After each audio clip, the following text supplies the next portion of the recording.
Jens Cajuste or Kalvin Phillips in midfield?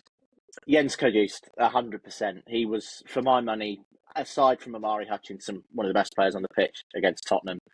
And I would not be looking to change that one bit. It felt harsh on Kalvin Phillips, of course, but it really didn't feel like we missed him at all. And I thought him and Sam Morsy were excellent together. And there's also the comment about, are Phillips and Morsy too similar, which I know a lot of people have been saying in the past. Possibly, but I certainly wouldn't be in any rush to change that midfield partnership for the Man United game.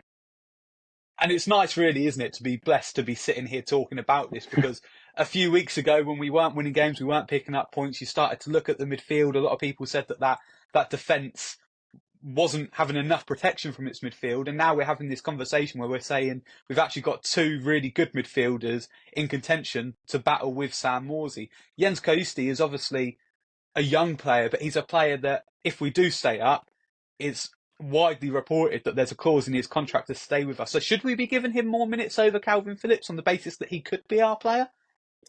For me, I don't think that plays a huge part in it. I think at the moment you just play whoever's in form and whoever will offer the best outcome for the opponent that they're going to face.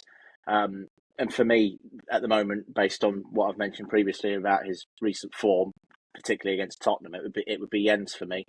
But I'm sure there'll be times where Kalvin will come back in and etc. So, but for now, it's Sam Morsy and Jens for me. See, no, I would agree, because I think Cajuste was superb at Tottenham. The only thing that I sit here and think is that with Kalvin Phillips being on such a big wage at Manchester City, I believe it's somewhere around 160,000. We're obviously paying a large percentage of that. You almost feel like we have to be giving him as many minutes as possible. And also, I feel like every game he started to improve. For me, Leicester was easily his best game in a Town shirt up until the red card. Is it important, do you think at all, that we need to get him back into the team soon to respond to that red card and try and pick up on that form? Yeah, I think so. But the way that Kieran McKenna likes to chop and change mid-game, we always normally see one of the two midfielders come off anyway. So if it is going to be Cajuste rather, the chances are Kalvin Phillips will replace him at some point in the second half. And if it's vice versa, then that'll be the case as well. So I think they'll both get a fair share of minutes. It opens the question about whether Sam Morsy is an ever present in this side. It opens another question. He obviously missed the game at Brentford, which took us all by surprise, because when does Sam Morsy ever miss matches? But yeah, for me, you can't drop the captain, and I think Kalvin Phillips he'll find minutes easy to come by at some point. Yeah, no, and that is an interesting point that you raise about Sam Morsy, because there are little comments starting to creep up over social media. I don't like to think that it's a possibility that we're going to live in a world where Sam Morsy isn't playing regularly for Ipswich Town, because he's been so consistent over the last couple of years.